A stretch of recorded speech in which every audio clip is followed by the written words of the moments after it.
There are three big economic issues that loom large on our nation's horizon: debt, demographics, and decisions. First, we've got a debt problem, well known and obvious to all. We've been on a spend more than we take in spree for years now, as government and as individuals.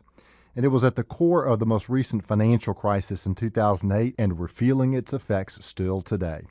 Second, we've got a demographic problem, a shift from many younger workers supporting a few older retirees to fewer and fewer younger workers supporting greater and greater numbers of retired baby boomers, all of whom plan to live to 100. This disparity shows up in Social Security, Medicare, and health care costs, all of which are projected to swamp us. And finally, we've got a decision problem, both political and personally. Politically, Social Security is known as the third rail of politics. Touch it and you die politically.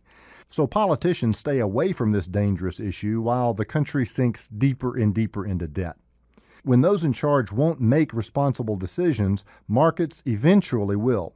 When, or if, world financial markets become convinced that America has let her debt and demographic problems slide too long, they'll demand from our Treasury higher and higher rates for the use of their money, the very thing a debt-strangled nation does not need.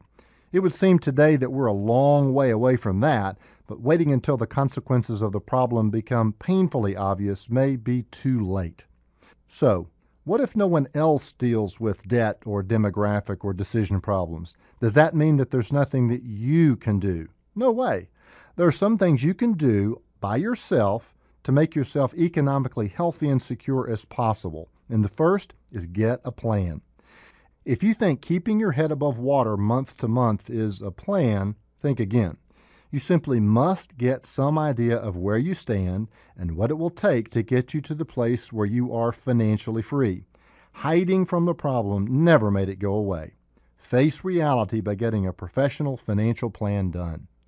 Second, get free. Debt and dependence have most of our nation enslaved. If you ever want to be free, you'll have to have a plan to make debt optional and a plan to take care of yourself if your employer, your banker, or even your government decides to stop taking care of you. The path to such freedom can only be paved with radical thrift. You'll have to reduce debt and save money like no one else you know, or you'll just be as enslaved as everyone else you know. Whom do you let drive your car? It's a pretty short list, isn't it? And yet we give our money, and lots of it, to nameless, faceless people that we've never met, hoping that they'll do okay with it. I'm not saying to never do business with someone outside of your zip code. I'm just saying you need to maintain control over what's happening to your money. Suppose you have all of your savings in a government-sponsored savings plan that restricts access to all that money apart from a penalty.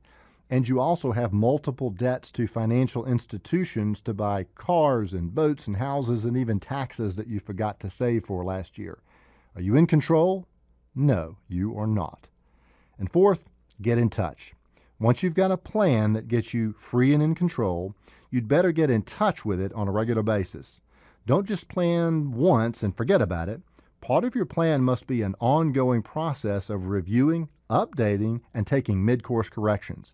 And if your plan has gotten you free and in control, that process is usually called taking advantage of opportunities. The challenges of debt, demographics, and decisions are real and growing.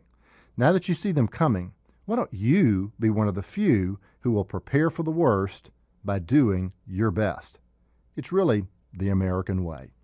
Offering you wisdom on wealth, I'm Byron Moore.